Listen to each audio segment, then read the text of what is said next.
সুপ্রিয় শ্রোতা, কথামানবী ইউটিউব চ্যানেলে আপনাদের সকলকে স্বাগত জানাচ্ছি। আমি আইরিন অন্না। আপনারা শুনছিলেন রবীন্দ্রনাথ ঠাকুরের উপন্যাস 4 অধ্যায়। আজ দ্বিতীয় পর্ব। কানাই গুপ্ত এলো ঘরে। বেটে মোটা মানুষটি আধ বুড়ো। সপ্তাহখানেক দাড়ি গোঁফ কামাবার অবকাশ ছিল না। কণ্টকিত হয়ে উঠেছে মুখমণ্ডল, সামনের মাথায় টাক, ধুতির ওপর মোটা খদ্দরের চাদর, ধোবার প্রসাদ বঞ্চিত জামা নেই। হাত দুটো দেহের পরিমাণে খাটো, মনে হয় সর্বদা কাজে উদ্যত। দলের লোকের যথাসম্ভব অন্ন সংস্থানের জন্যই কানাইয়ের চায়ের দোকান। কানাই তার স্বাভাবিক চাপা ভাঙা গলায় বললে, ভায়া, তোমার খ্যাতি আছে বাক সংযমে, তুমি মনি বললেই হয়। এলাদি তোমার সেই খ্যাতি বুঝি দিলে মাটি করে। ইন্দ্রনাথ হেসে বললে, কথা না বলারই সাধনা আমাদের। নিয়মটাকে রক্ষা করবার জন্যেই ব্যতিক্রমের দরকার। এই মেয়েটি নিজে কথা বলে না, অন্যকে কথা বলবার ফাঁক দেয়। বাক্যের পরে একটি বহুমূল্য আতিথ্য। কি বলো তুমি ভায়া? এলাদি কথা বলে না? তোমার কাছে চুপ, কিন্তু যেখানে মুখ খোলে সেখানে বাণীর বন্যা। আমি তো মাথা পাকা মানুষ, সাড়া পেলেই খাতাপত্র ফেলে আড়াল থেকে ওর কথা শুনতে আসি। এখন আমার প্রতি একটু মনোযোগ দিতে হবে। এলাদির মতো কণ্ঠ নয় আমার, কিন্তু সংক্ষেপে যেটুকু বলবো তা মর্মে প্রবেশ করবে। এলা তাড়াতাড়ি উঠে পড়ল। ইন্দ্রনাথ বললে, যাবার আগে একটা কথা তোমাকে জানিয়ে রাখি। দলের লোকের কাছে আমি তোমাকে নিন্দে করে থাকি, এমনকি এমন কথাও বলেছি যে একদিন তোমাকে হয়তো একেবারে নিশ্চিহ্ন সরিয়ে দিতে হবে। বলেছি অতীনকে তুমি ভাঙিয়ে নিচ্ছ, সেই ভাঙনে আরও কিছু ভাঙবে। বলতে বলতে কথাটাকে সত্য করে তুলছেন কেন কি জানি। এখানকার সঙ্গে হয়তো আমার একটা অসামঞ্জস্য আছে। থাকা সত্ত্বেও তোমাকে সন্দেহ করি নে, কিন্তু তবু ওদের কাছে তোমার নিন্দে করি। তোমার শত্রু কেউ নেই এই জনপ্রবাদ, কিন্তু দেখতে পাই তোমার 12 আনা অনুরক্তের বাংলাদেশি মন নিন্দা বিশ্বাস করবার আগ্রহে লালায়িত হয়ে ওঠে। এই নিন্দাবিলাসীরা নিষ্ঠাহীন, এদের নাম খাতায় টুকে রাখি। অনেকগুলো পাতা ভর্তি হলো। মাস্টার মশাই, ওরা নিন্দে ভালোবাসে বলেই নিন্দে করে, আমার ওপর রাগ আছে বলে নয়। অজাতশত্রু নাম শুনেছ এলা? এরা সবাই জাতশত্রু। জন্মকাল থেকেই এদের অহেতুক শত্রুতা বাংলাদেশের অভ্যুত্থানের সমস্ত চেষ্টাকে কেবলই ধূলিসাৎ করেছে। ভায়া, আজ এই পর্যন্ত, বিষয়টা আগামীবারে সমাপ্য। এলাদি, তোমার চায়ের নিমন্ত্রণ ভাঙবার মূলে যদি গোপনে আমি থাকি, কিছু মনে করো না। আমার চায়ের দোকানটাতে কুলুপ পড়বার সময় আসন্ন। বোধ হয় মাইল 100-3 তফাতে গিয়ে এবার নাপিতের দোকান খুলতে হবে। ইতিমধ্যে অলকানন্দা তৈল 5 পিপে তৈরি করে রেখেছি। মহাদেবের জটা নিংড়ে বের করা। একটা সার্টিফিকেট দিও বৎসে, বলো অলকা তেল মাখার পর থেকে চুল বাঁধা একটা আপদ হয়েছে। দীর্ঘায়মানা বেনি সামলে তোলা স্বয়ং দশভুজা দেবীর দুঃসাধ্য। যাবার সময় এলা দরজার কাছে এসে মুখ ফিরিয়ে বললে, মাস্টার মশাই, মনে রইল আপনার কথা, প্রস্তুত থাকব। আমাকে সরাবার দিন হয়তো আসবে, নিঃশব্দেই মিলিয়ে যাব। এলা চলে গেলে ইন্দ্রনাথ বললে, তোমাকে চঞ্চল দেখছি কেন হে কানাই? সম্প্রতি রাস্তার ধারে আমার ওই সামনের টেবিলেই বসে গোটা 3 গুন্ডা ছেলে বীর রস প্রচার করছিল। আওয়াজে বোঝা যায় জন বৃষভেরই পুষ্যি বাছর। আমি সিডিশনের নমুনা শুদ্ধ ওদের নামে পুলিশে রিপোর্ট করে দিয়েছি। আন্দাজ করতে ভুল করনি তো কানাই? বরং ভুল করে সন্দেহ করা ভালো, কিন্তু সন্দেহ না করে ভুল করা সাংঘাতিক। খাঁটি বোকাই যদি হয় তাহলে কেউ ওদের বাঁচাতে পারবে না, আর যদি হয় খাঁটি দুশ্মন তাহলে ওদের মারবে কে? আমার রিপোর্টে উন্নতিই হবে। সেদিন চড়া গলায় শয়তানি শাসন প্রণালীর ওপর দিয়ে রক্তগঙ্গা বওয়াবার প্রস্তাব তুলেছিল। নিশ্চয়ই অভয়চরণ রক্ষিত এদের উপাধি। একদিন সন্ধ্যাবেলায় ক্যাশ বাক্স নিয়ে হিসেব মেলাতে বসেছিল। হঠাৎ একটা ধুলো মাখা ছেঁড়া কাপড় পরা ছেলে এসে চুপি চুপি বললে, টাকা চাই 25টা, যেতে হবে দিনাজপুরে। আমাদের মধুর মামার নাম করলে। আমি লাফ দিয়ে উঠে চিৎকার করে বলে উঠলুম, শয়তান, এত বড় আস্পর্ধা তোমার! এখনই ধরিয়ে দেব পুলিশের হাতে। সময় হাতে একটুও ছিল না, নইলে প্রহসনটা শেষ করতুম, নিয়ে যেতুম থানায়। তোমার ছেলেরা যারা পাশের ঘরে বসে চা খাচ্ছিল তারা আমার উপর অগ্নিশর্মা। ওকে দেবে বলে চাঁদা তোলবার চেষ্টা করতে গিয়ে দেখলে সবার পকেট কুড়িয়ে 13 আনার বেশি ফান্ড উঠল না। ছেলেটা আমার মূর্তি দেখে সরে পড়েছে। তবে তো দেখছি তোমার ঢাকনির ফুটো দিয়ে গন্ধ বেরিয়ে পড়েছে, মাছির আমদানি শুরু হলো। সন্দেহ নেই ভায়া, এখনই ছড়িয়ে ফেলো তোমার ছেলেগুলোকে দূরে দূরে, ওদের একজনও যেন বেকার না থাকে। অস্টেন্সিবল মিনস অফ লাইভলিহুড প্রত্যেকেরই থাকা চাই। চাই নিশ্চয়ই, কিন্তু উপায় ঠাউরেছ? অনেক দিন থেকে হাত খোলসা ছিল না, নিজে করতে পারিনি, ভেবে রেখেছি। উপকরণও জমিয়েছি ধীরে ধীরে। মাধব কবিরাজ বিক্রি করে জরাসনী বটিকা, তার 12 আনা কুইনিন। সেগুলো তার কাছ থেকে নিয়ে লেবেল বদলে নাম দেব ম্যালেরিয়ারি গুটিকা। কুইনিনের পিছনে অনেকখানি মিথ্যে কথা জুড়তে হবে। প্রতুল সেনকে লাগানো যাবে ক্যাম্বিসের ব্যাগ হাতে ওই গুটিকা প্রচার করার কাজে। তোমার নিবারণ ফার্স্ট ক্লাস MSc, লজ্জা ত্যাগ করে পড়ুক ভৈরবী কবচ নিয়ে। এই কবচে সপ্তধাতুর উপরে 90 রসায়নের আরও গোটাকতক নূতন ধাতুর নাম জড়িয়ে প্রাচীন ঋষিদের সঙ্গে আধুনিক বিজ্ঞানের অভূতপূর্ব সম্মিলন ধারণা করা যেতে পারে। জগবন্ধু সংস্কৃত শ্লোকের ওপর ব্যাকরণের ভেলকি লাগিয়ে উচ্চস্বরে প্রমাণ করতে থাকুক যে চাণক্য জন্মেছিলেন বাংলাদেশের নেত্রকোনায়, আমারও জন্মস্থান ওই সাবডিভিশনে। এই নিয়ে সাংঘাতিক কথা কাটাকাটি চলুক সাহিত্যে। অবশেষে চাণক্য জয়ন্তী করা যাবে আমারই প্রপিতামহের পোড়ো ভিটের পরে। তোমাদের ক্যাম্বেনি ডাক্তার তারিণী স্যান্ডেল মা শীতলার মন্দির নির্মাণের জন্য চাঁদা চেয়ে পাড়া অস্থির করে বেড়াক। আসল কথা হচ্ছে তোমার সবচেয়ে মাথা উঁচু গ্রেনেডিয়ার ছেলের দলকে কিছুদিন বাজে ব্যবসায়ে ঢাকা দিয়ে রাখতে হবে। কেউ বা ওদের বোকা বলুক, কেউ বা বলুক ওরা চতুর বিষয়ী লোক। ইন্দ্রনাথ হেসে বললে, তোমার কথা শুনে আমার ইচ্ছে হচ্ছে একটা ব্যবসায় লাগি। আর কিছুর জন্য না, কেবল দেউলে হবার কার্যপ্রণালী এবং সাইকোলজি অনুশীলন করবার জন্যে। কানাই বললে, তুমি যে ব্যবসায় লেগেছ ভায়া, সেটা আজ হোক বা কাল হোক, নিশ্চিত দেউলে হবারই মুখে আছে। যারা দেউলে হয় তারা বোঝে না বলে হয় তা নয়, তারা লোকসানের রাস্তা কোনো মতে ছাড়তে পারে না বলেই হয়। দেউলে হওয়ার মরণ টান একটা সাবলাইম আকর্ষণ। ও বিষয়টা বর্তমানে আলোচনা করে ফল নেই। একটা প্রশ্ন মনে আছে, সেটা তোমাকে জিজ্ঞাসা করে নেই।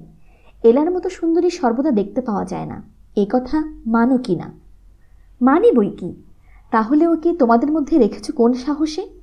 কানাই, এতদিনে আমাকে তোমার বোঝা উচিত ছিল। আগুনকে যে ভয় করে সে আগুনকে ব্যবহার করতে পারে না। আমার কাজে আমি আগুনকে বাদ দিতে চাইনি, অর্থাৎ তাতে কাজ নষ্ট হোক বা না হোক তুমি কেয়ার করো না। সৃষ্টিকর্তা আগুন নিয়ে খেলা করে, নিশ্চিত ফলের হিসেব করে সৃষ্টির কাজ চলে না। অনিশ্চিতের প্রত্যাশাতেই তার বিরাট প্রবর্তনা। ঠান্ডা মাল মশলা নিয়ে বুড়ো আঙুলে টিপে টিপে যে পুতুল গড়া হয়, তার বাজার দর খতিয়ে লোভ করবার মন আমার নয়। ওই যে অতীন ছেলেটা এসেছে এলার টানে, ওর মধ্যে বিপদ ঘটাবার ডাইনামাইট আছে, ওর প্রতি তাই আমার এত ঔৎসুক্য। ভায়া, তোমার এই ভীষণ ল্যাবরেটরিতে আমরা ঝাড়ন কাঁধে বেহারার কাজ করি মাত্র। খেপে উঠে যদি কোনো গ্যাস, যদি কোনো যন্ত্র ফেটে ফুটে ছিটকে পড়ে, তাহলে আমাদের কপাল ভাঙবে 7খানা হয়ে। সেটা নিয়ে গর্ব করবার মতো জোর আমাদের খুলির তলায় নেই। জবাব দিয়ে বিদায় নাও না কেন? ফলের লোভ যে আছে আমাদের, তোমার না থাকতে পারে। তোমারই দালালদের মুখে একদা শুনেছিল এলিক্সার অফ লাইফ, হয়তো মিলতে পারে।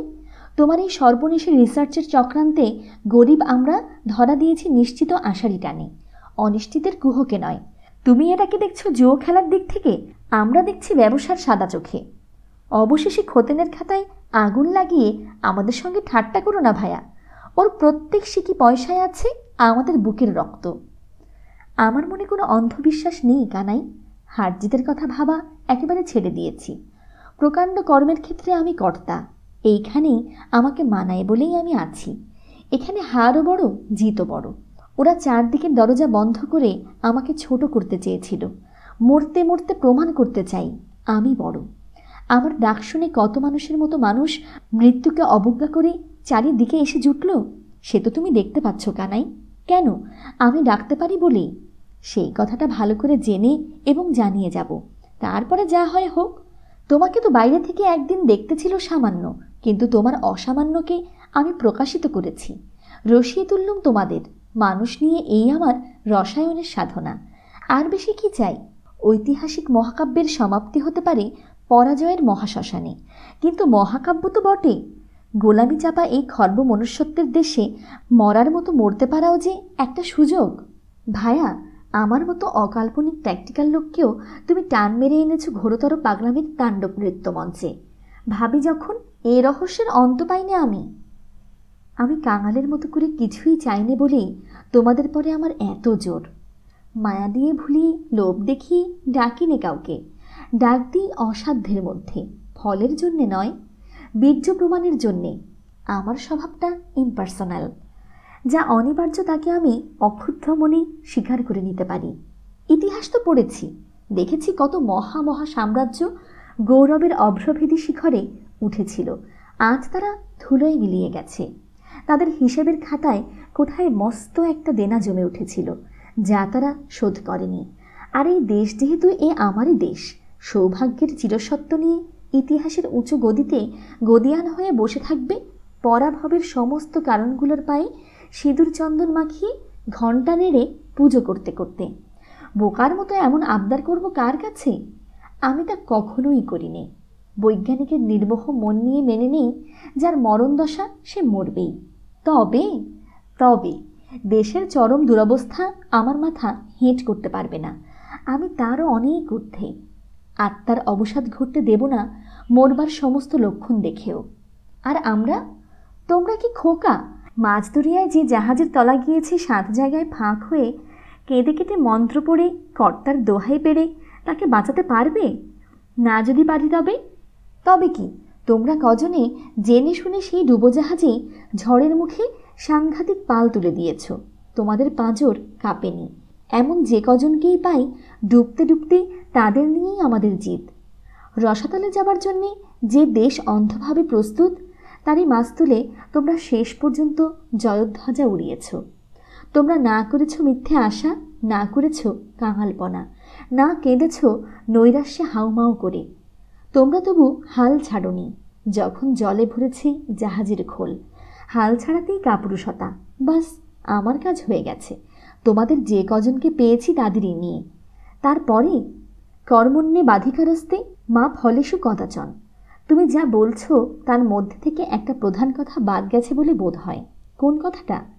তোমার মনে কি রাগও নেই? এত ইম্পার্সোনাল তুমি। রাগ কার পরে? ইংরেজের পরে। যে জোয়ান মদ খেয়ে চোখ লাল না করলে লড়তে পারেই না, সেই গ্রাম্যকে আমি অবজ্ঞা করি। রাগের মাথায় কর্তব্য করতে গেলে অকর্তব্য করার সম্ভাবনাই বেশি। তা হোক, কিন্তু রাগের কারণ থাকলে রাগ না করাটা অমানবিক।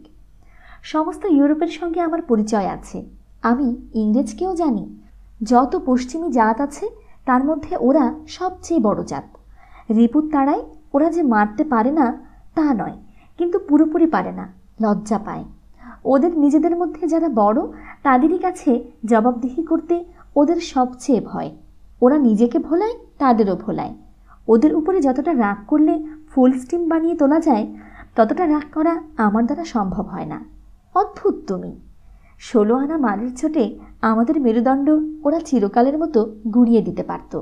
সেটা ওরা পারলে না। আমি ওদের মনুষ্যত্বকে বাহাদুরি দেই। পরের দেশ শাসন করতে করতে সে মনুষ্যত্ব ক্ষয় হয়ে আসছে, তাতেই মরণদশা ধরছে ওদের ভিতর থেকে। এত বেশি বিদেশের বোঝা আর কোনো জাতের ঘাড়ে নেই। এতে ওদের স্বভাব যাচ্ছে নষ্ট হয়ে, সে ওরা বুঝবে। কিন্তু তোমার এই অধ্যাবসায়কে প্রায় অহেতুক করে তুলেছ, এটা আমার কাছে বাড়াবাড়ি ঠেকে। অত্যন্ত ভুল।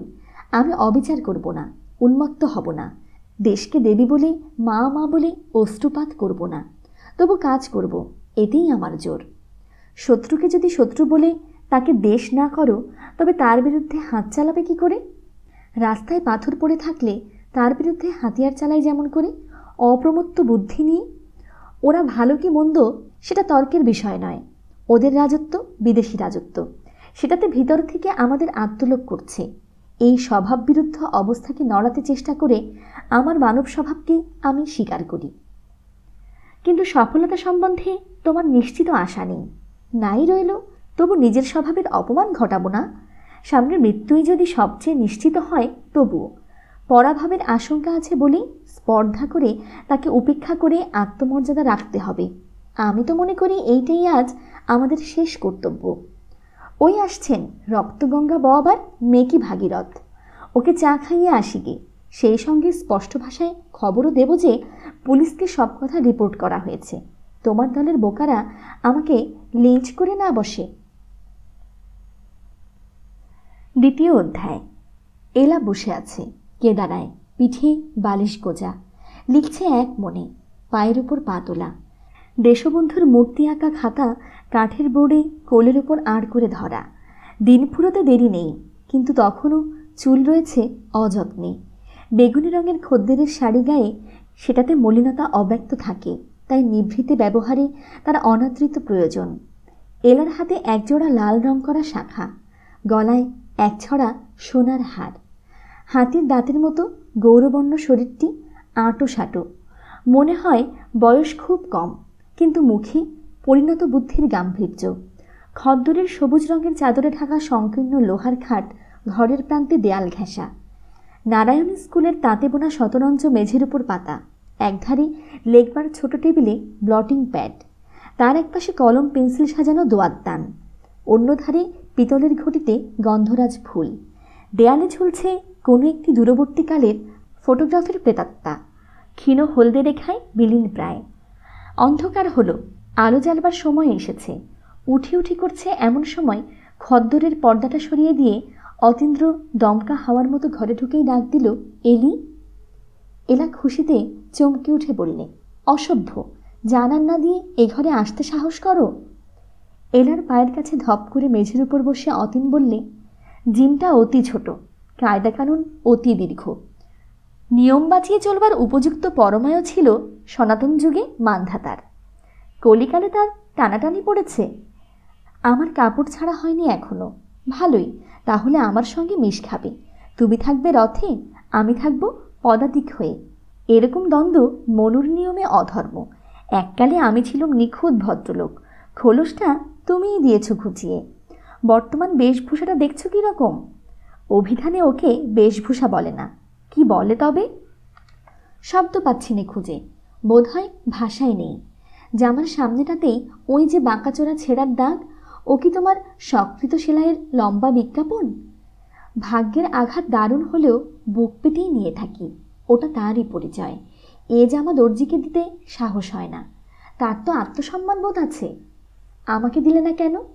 নবযুগের সংস্কার ভার নিয়েছ, তার উপরে পুরনো জামার সংস্কার। ওটা কি সহ্য করবার এমনই কি দরকার ছিল? যে দরকারে ভদ্রলোক তার স্ত্রীকে সহ্য করে, তার অর্থ একটির বেশি নেই বলে।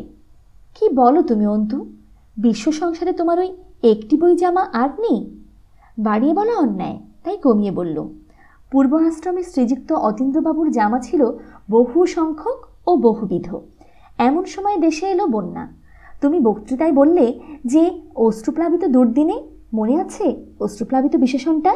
বহু নরনারীর লজ্জা রক্ষার মতো কাপড় জুটছে না। সে সময়ে আবশ্যকের অতিরিক্ত কাপড় যার আছে, লজ্জা তারই। বেশ গুছিয়ে বলেছিলে। তখনও তোমার সম্বন্ধে প্রকাশ্যে হাসতে সাহস ছিল না, মনে মনে হেসেছিলুম। নিশ্চিত জানতুম আবশ্যকের বেশি জামা ছিল তোমার বাক্সে, কিন্তু মেয়েদের 50 রঙের 50টা জামা থাকলেও 50টাই অত্যাবশ্যক। সেদিন দেশ হিতৈষিণীদের মধ্যে রেষারেষি চলছিল, কে কত দান সংগ্রহ করতে পারে। এনে দিলুম আমার কাপড়ের তরঙ্গ তোমার চরণতলে। হাততালি দিয়ে উঠলে খুশিতে। সে কি কথা, আমি কি জানি অমন নিঃশেষ করে দেবে? আশ্চর্য হও কেন? দুঃসাধ্য ক্ষতি সাধনের শক্তি এই দেহে দুর্জয় বেগে সঞ্চার করলে কে? সংগ্রহের ভার যদি থাকতো আমাদের গণেশ মজুমদারের পরে, তাহলে তার পৌরুষ আমার কাপড়ের বাক্সে ক্ষতি করত অতি সামান্য। ছি ছি অন্তু, কেন আমাকে বললে না? দুঃখ করো না, একান্ত শোচনীয় নয়। দুটো জামা রাঙিয়ে রেখে দিল নিত্য আবশ্যকের গরজে, পালা করে কেচে পড়া চলছে। আরও দুটো আছে আপদ্ধর্মের জন্যে ভাঁজ করা। যদি কোনোদিন সন্দিগ্ধ সংসারে ভদ্রবংশীয় বলে প্রমাণ দেবার প্রয়োজন ঘটে, এই জামা দুটোতে ধোবাদর্জির সার্টিফিকেট রইল। সৃষ্টিকর্তার সার্টিফিকেট রয়েছে ওই চেহারাতেই, সাক্ষী রাখতে হবে না তোমার। স্তুতি, নারীর দরবারে স্তবের অত্যুক্তি চিরদিন পুরুষদেরই অধিকারভুক্ত। তুমি উল্টিয়ে দিতে চাও? হ্যাঁ চাই। প্রচার করতে চাই আধুনিককালে মেয়েদের অধিকার বেড়ে চলেছে। পুরুষের সম্বন্ধেও সত্য বলতে তাদের বাধা নেই। নব্য সাহিত্যে দেখি বাঙালি মেয়েরা নিজেদেরই প্রশংসায় মুখরা। দেবী প্রতিমা বানাবার কুমোরের কাজটা নিজেরাই নিয়েছে। স্বজাতির গুণগরিমার উপরে সাহিত্যিক রং চড়াচ্ছে, সেটা তাদের অঙ্গরাগেরই সামিল। স্বহস্তের বাটা বিধাতার হাতের নয়। আমার এতে লজ্জা করে। এখন চলো বসবার ঘরে। এ ঘরেও বসবার জায়গা আছে, আমি তো একাই একটা বিরাট সভা নই। আচ্ছা, তবে বলো জরুরি কথাটা কি? হঠাৎ কবিতার একটা পদ মনে পড়ে গেছে, অথচ কোথায় পড়েছি কিছুতেই মনে আসছে না। সকাল থেকে হাওয়া হাতড়িয়ে বেড়াচ্ছি, তোমাকে জিজ্ঞাসা করতে এলুম। অত্যন্ত জরুরি দেখছি। আচ্ছা বলো, একটু ভেবে বলো, কার রচনা? তোমার চোখে দেখেছিলাম আমার সর্বনাশ। কোনো নামজাদা কবির তো নয়ই। পূর্বশ্রুত বলে মনে হচ্ছে না তোমার? চেনা গলার আভাস পাচ্ছি একটুখানি। অন্য লাইনটা গেছে কোথায়? আমার বিশ্বাস ছিল অন্য লাইনটা আপনি তোমার মনে আসবে। তোমার মুখে যদি একবার শুনি তাহলে নিশ্চয়ই মনে আসবে। তবে শোনো। প্রহর শেষের আলোয় রাঙা সেদিন চৈত্র মাস, তোমার চোখে দেখেছিলাম আমার সর্বনাশ। অতীনের মাথায় করাঘাত করে এলা বললে, আজকাল কি পাগলামি শুরু করেছ তুমি? সেই চৈত্র মাসের বারবেলা থেকেই আমার পাগলামি শুরু। যেসব দিন চরমে না পৌঁছতেই ফুরিয়ে যায়, তারা ছায়ামূর্তি নিয়ে ঘুরে বেড়ায় কল্পলোকের দিগন্তে। তোমার সঙ্গে আমার মিলন সেই মরীচিকার বাসর ঘরে। আজ সেইখানে তোমাকে ডাক দিতে এলুম, কাজের ক্ষতি করব। কাঠের বোর্ড আর খাতাখানা মেঝের উপর ফেলে দিয়ে এলা বলল, থাক পড়ে আমার কাজ। আলোটা জ্বেলে দিই? না থাক, আলো প্রত্যক্ষকে প্রমাণ করে। চলো দ্বীপহীন পথে অপ্রত্যক্ষের দিকে। 4 বছরের কিছু কম হবে। স্টিমারে খেয়া পার হচ্ছি মোকামার ঘাটে। তখনও আঁকড়ে ছিল পৈতৃক সম্পত্তির ভাঙা কিনারটাকে। সেটা ছিল দেনার গর্তে ভরা। তখনও দেহে মনে শৌখিনতার রং লেগেছিল দেউলে দিনান্তের মেঘের মতো। গায়ে সিল্কের পাঞ্জাবি, পাট করা মুগার চাদর কাঁধে। একলা বসে আছি ফার্স্ট ক্লাস ডেকে বেতের কেদারায়। ফেলে দেওয়া খবরের কাগজের পাতাগুলো এধারে ওধারে উড়ে বেড়াচ্ছিল। মজা লাগছিল দেখতে। মনে হচ্ছিল মূর্তিমতি জনশ্রুতির এলোমেলো নৃত্য। তুমি জনসাধারণের দলে, কোমর বেঁধে ডেক প্যাসেঞ্জার। হঠাৎ আমার পশ্চাৎবর্তী অগোচরতার মধ্যে থেকে দ্রুতবেগে এসে পড়লে আমার সামনে। আজও চোখের উপর দেখতে পাচ্ছি তোমার সেই ব্রাউন রঙের শাড়ি, খোঁপার সঙ্গে কাঁটায় বেঁধা তোমার মাথার কাপড় মুখের 2 ধারে হাওয়ায় ফুলে উঠেছে। চেষ্টাকৃত অসংকোচের ভান করেই প্রশ্ন করলে, আপনি খদ্দর পরেন না কেন? মনে পড়ছে? খুব স্পষ্ট।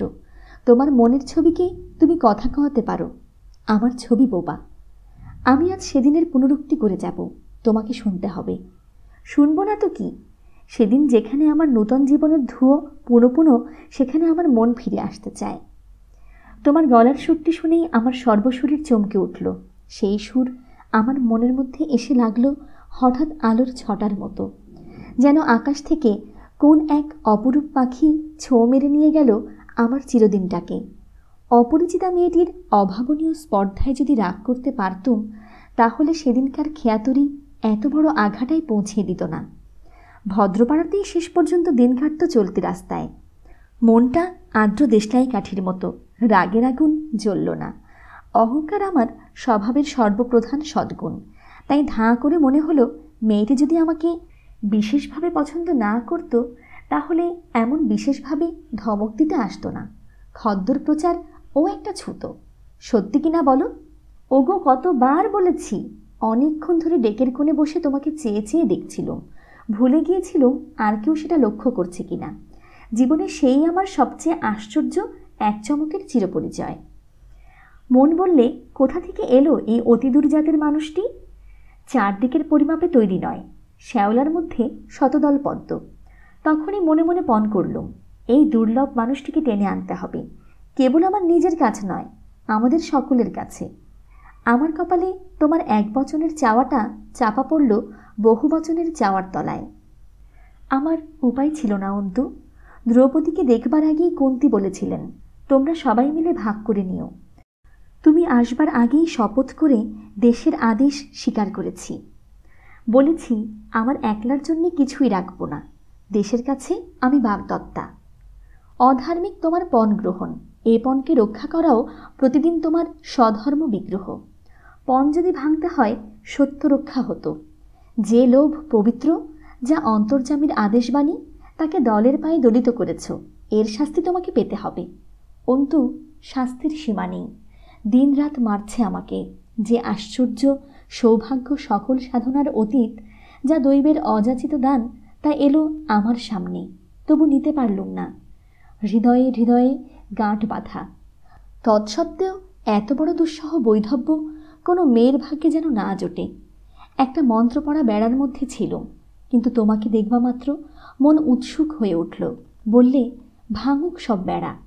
এমন বিপ্লব ঘটতে পারে সে কথা কোনো দিন ভাবতে পারিনি। এর আগে কখনো মন বিচলিত হয়নি বললে মিথ্যে বলা হবে, কিন্তু চঞ্চলতা জয় করে খুশি হয়েছি নিজের শক্তির গর্বে। জয় করবার সেই গর্ব আজ নেই, ইচ্ছে হারিয়েছি। বাহিরের কথা ছেড়ে দাও, অন্তরের দিকে তাকিয়ে দেখো, হেরেছি আমি।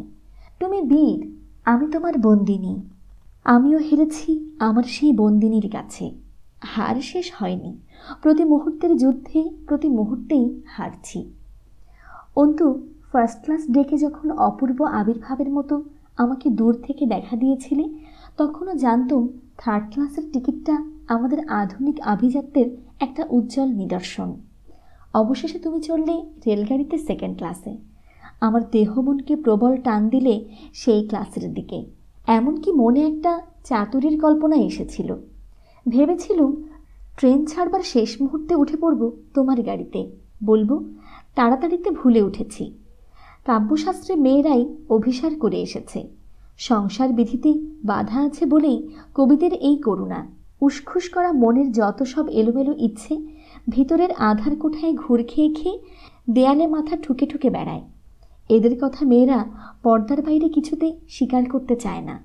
তুমি আমাকে স্বীকার করিয়েছ। কেন স্বীকার করলে? নারী জাতির গুমর ভেঙে কেবল ওই স্বীকারটুকুই তোমাকে দিতে পেরেছি, আর তো কিছু পারিনি। হঠাৎ অতীন এলার হাত চেপে ধরে বলে উঠল, কেন পারলে না? কিসের বাধা ছিল আমাকে গ্রহণ করতে? সমাজ, জাতিভেদ? ছি ছি, এমন কথা মনেও করো না। বাইরে বাধা নয়, বাধা অন্তরে। যথেষ্ট ভালোবাসনি? ওই যথেষ্ট কথাটার কোনো মানে নেই অন্তু। যে শক্তি হাত দিয়ে পর্বতকে ঠেলতে পারিনি, তাকে দুর্বল বলে অপবাদ দিও না। শপথ করে সত্য গ্রহণ করেছিলাম, বিয়ে করব না। না করলেও হয়তো বিয়ে সম্ভব হতো না। কেন হতো না? রাগ করো না অন্তু, ভালোবাসি বলেই সংকোচ। আমি নিঃস্ব, কতটুকুই বা তোমাকে নিতে পারি? স্পষ্ট করেই বলো। অনেকবার বলেছি, আবার বলো। আজ সব বলা খাওয়া শেষ করে নিতে চাই, এরপরে আর জিজ্ঞাসা করব না। বাইরে থেকে ডাক এলো, দিদিমণি। কিরে অখিল, আয় না ভেতরে। ছেলেটার বয়স 16 কিংবা 18 হবে। জেদালো দুষ্টুমি ভরা প্রিয়দর্শন চেহারা, কোকড়া চুল ঝাঁকড়া মাকড়া, কচি সামলা রং, চঞ্চল চোখ দুটো জলজল করছে। খাকি রঙের শার্ট পরা, কোমর পর্যন্ত ছাটা সেই রঙেরই একটা বোতাম খোলা জামা, বুক বের করা। শর্টের দুই দিককার পকেট নানা বাজে সম্পত্তিতে ফুলে ওঠা। বুকের পকেটে বিচিত্র ফলাওয়ালা একটা হরিণের শিঙের ছুরি। কখনো বা সে খেলার নৌকো, কখনো অ্যারোপ্লেনের নমুনা বানায়। সম্প্রতি মল্লিক কোম্পানির আয়ুর্বেদিক বাগানে দেখে এসেছে জলতোলা হাওয়া যন্ত্র, বিস্কুটের টিন প্রভৃতি নানা ফালতু জিনিস জোড়াতাড়া দিয়ে তারই নকলের চেষ্টা চলছে। আঙুল কেটেছে, তার উপরে ন্যাকড়া জড়ানো। এলা জিজ্ঞেস করলে কানেই আনে না। এলা এই বাপমা মরা ছেলের দুঃসম্পর্কের আত্মীয়, অনেক উৎপাত সহ্য করে। কার কাছ থেকে বেটে জাতের এক বাদর অখিল সস্তা দামে কিনেছে। জন্তুটা ভাড়ারে চৌর্যবৃত্তিতে সুদক্ষ। এলার ছোট পরিবারে এই জন্তুটা একটা মস্ত অত্যাচার। ঘরে ঢুকেই অখিল সলজ্জ দ্রুতবেগে পা ছুঁয়ে এলাকে প্রণাম করলে। এলা বুঝলে প্রণামটা একটা কোনো বিশেষ অনুষ্ঠানের অন্তর্গত, কেননা ভক্তিবৃত্তিটা অখিলের স্বভাবসিদ্ধ নয়। এলা বললে, তোর অন্তুদাদাকে প্রণাম করবি নে? কোনো জবাব না দিয়ে অখিল অতীনের দিকে পিঠ ফিরিয়ে খাঁড়া দাঁড়িয়ে রইল। অতীন উচ্চস্বরে হেসে উঠল। অখিলের পিঠ চাপড়িয়ে বললে, সাবাস, মাথা যদি হেঁট করতেই হয় তো এক দেবতার পায়ে, সেই একেশ্বরীর কাছে আমারও মাথা হেঁট। এখন প্রসাদের ভাগ নিয়ে রাগারাগি করো না ভাই, উদ্বৃত্তই বেশি। এলা অখিলকে বললে, তোর কি কথা আছে বলে যা। অখিল বললে, কাল আমার মায়ের মৃত্যুদিন। তাই তো, একেবারে ভুলে গিয়েছিলুম। কাউকে শ্রাদ্ধের নিমন্ত্রণ করতে চাস? কাউকে না, তবে কি চাস? পড়ার ছুটি চাই 3 দিন। কি করবি ছুটি নিয়ে? খরগোশের খাঁচা বানাবো। খরগোশ তোর একটিও বাকি নেই, খাঁচা বানাবি কার জন্যে? অতীন হেসে বললে, খরগোশ তো কল্পনা করলেই হয়, খাঁচাটা বানানোই আসল কথা। মানুষ অনিত্য, আসে আর যায়, কিন্তু নিত্যকালের মতো পাকা করে তাদের খাঁচা বানাবার ভার নিয়েছেন ভগবান মনু থেকে আরম্ভ করে মনুর আধুনিক অবতার পর্যন্ত। এই কাজে তাদের ভীষণ শখ। আচ্ছা অখিল, যা, তোর ছুটি। দ্বিতীয় কথাটি না বলে অখিল দৌড়ে চলে গেল। অতীন বললে, ওকে পোষ মানাতে পারলুম না। আমার সাবেক সম্পত্তির ঝর্তিপর্তির মধ্যে ছিল একটা কবজি ঘড়ি, আধুনিক ছেলেদের পক্ষে 7 রাজার ধন। একদিন সেটা ওকে দিতে গিয়েছিল, মাথা ঝাঁকানি দিয়ে চলে গেল। এর থেকে বুঝবে ওতে আমাদের ব্যাপারটা কমিউনাল হয়ে উঠেছে। অন্তু অখিল রায়ট হবার লক্ষণ।